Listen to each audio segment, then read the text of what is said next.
Hello, જય શ્રી કૃષ્ણ. તમારું સ્વાગત છે મારા કિચનમાં. પાલક પનીરનું શાક તો આપણે બધા વારંવાર બનાવતા જ હોઈએ છીએ, પણ શું તમે ક્યારેય પાલક પનીરના એકદમ ક્રિસ્પી અને હેલ્ધી કબાબ ટ્રાય કર્યા છે?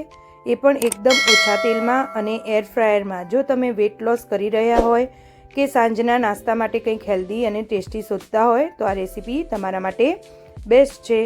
સોફ્ટ એવા પાલક પનીરના કબાબ એર ફ્રાયરમાં કેવી રીતે બનાવાય એ જોઈશું. તો ચાલો ફટાફટ બનાવવાનું શરૂ કરીએ.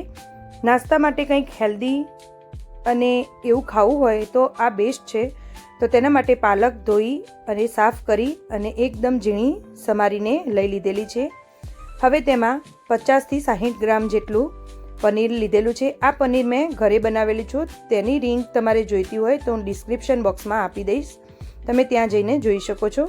હવે તેમાં અડધો કપ ચણાનો લોટ, સાથે અડધો કપ ચોખાનો લોટ અને તેની સાથે અડધો કપ ઓટ્સનો લોટ લઈ લઈશું.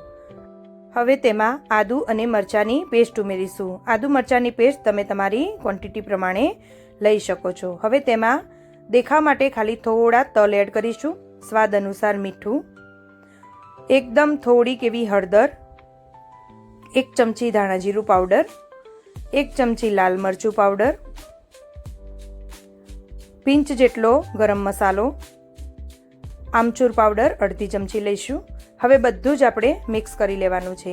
આમાં પાણી કે કંઈ જ મિક્સ કરવાનું નથી. પનીરના લીધે જ આવી રીતે લોટ આપણે બાંધી લેવાનો છે. જો તમને બાઇન્ડિંગ ન આવે તો તમે તેમાં થોડો ઓટ્સનો પાવડર નાખી શકો છો.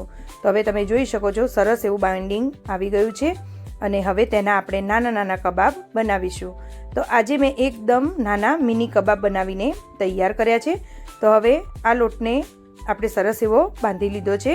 હવે કબાબને વાળવા માટે હાથમાં થોડું તેલ લગાવી લઈશું અને પછી એકદમ મિની કબાબ બનાવીને તૈયાર કરીશું. તમે તમારી ચોઈસ પ્રમાણે શેપ આપીને કબાબ બનાવી શકો છો. અત્યારે મેં એકદમ નાના નાના કબાબ બનાવીને તૈયાર કર્યા છે. તો હવે આવી જ રીતે બધા જ કબાબ બનાવી લઈશું અને એકસાથે કરી લઈશું. તો સરસ એવા કબાબ બનીને તૈયાર છે. તો હવે આ કબાબને આપણે એર ફ્રાયરમાં મૂકી અને તેને શેકવાના છે.